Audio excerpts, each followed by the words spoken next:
শুধু ঢাকাতে ৮০,০০০ মামলা পেন্ডিং আদালত। তো বিচার কেন হয় না? বিচারক তো নেই এত। একজন বিচারক সর্বোচ্চ ১০,০০০ মামলা যদি ডিল করে, তাকে কমপক্ষে ৪ থেকে ৬ মাস পর পর দিন দিতে হবে, তারিখ দিতে হবে। কালার এক্সপার্ট ডার্ক স্যাপ এবং মাইল্ড অন হ্যান্ডস টেকনোলজি সমৃদ্ধ অরিক্স অ্যাডভান্স ডিটারজেন্ট পাউডার আপনার লন্ড্রি এক্সপার্ট।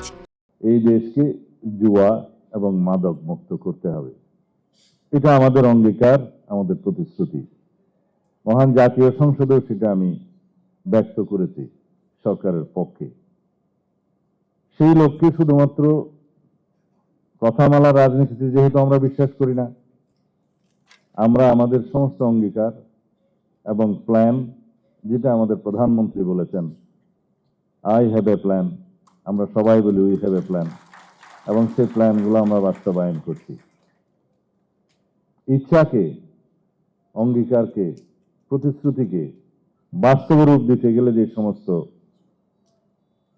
প্রোগ্রামিং করতে হয়, প্রথম হচ্ছে পলিসি, প্রোগ্রাম, তারপরে ইমপ্লিমেন্টেশন, এবং সেজন্য প্রকল্প প্রণয়ন করে ইমপ্লিমেন্টেশন, সেগুলো আমরা করে যাচ্ছি।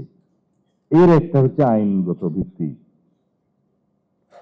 রাষ্ট্র মাদকদ্রব্য নিয়ন্ত্রণ অধিদপ্তর, তার কর্মকর্তারা, আজকে আমি দেখলাম পোশাকে দেখতে লাগে পুলিশের মতো, স্টারও আছে, কিন্তু হাতে অস্ত্র নাই। তারা ফাইট করতে যাচ্ছে সশস্ত্র মাদক কারবারিদের সাথে, ব্যবসায়ী প্রডিউসারদের সাথে, বা পাচারকারীদের সাথে। গুলিবিদ্ধ হচ্ছে, পুরস্কৃত করলাম, আজকে জীবন যেতে পারত। সেজন্য আমরা আইন আনছি, আগামী ২-১ দিনের মধ্যে সেই আইনটা পার্লামেন্টে প্লেস হবে ইনশাআল্লাহ।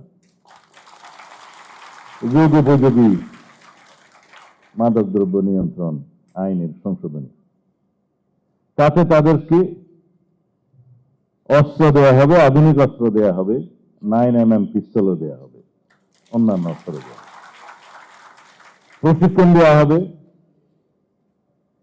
তারা যাতে ফাইট করতে পারে একটা ইন্ডিপেন্ডেন্ট, স্বতন্ত্র একটা অর্গান হিসেবে।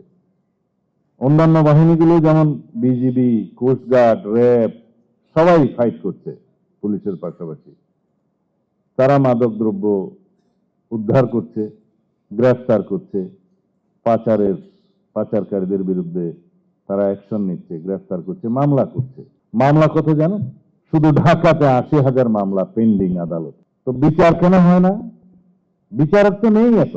একজন বিচারক সর্বোচ্চ ১০,০০০ মামলা যদি ডিল করে, তাকে কমপক্ষে ৪ থেকে ৬ মাস পর পর দিন দিতে হবে, তারিখ দিতে হবে। ৮০,০০০ মামলা কিভাবে ডিল হবে? প্রথম আইনের মধ্যে লেখা ছিল সেখানে ট্রাইব্যুনাল করার একটা বিধান থাকবে, ছিল। পরে সেটা অ্যামেন্ডেড হয়েছে, বলছে ইখতিয়ার সম্পন্ন আদালতে মামলা দায়ের হবে। ইখতিয়ার সম্পন্ন আদালত পরিমাণের উপরে, ক্রাইমের সাজার উপর ভিত্তি করে যার যেটুক পেনাল্টি আছে সেই হিসাবে আদালত নির্ধারিত হয়ে সেই আদালতে মামলা দায়ের হয়।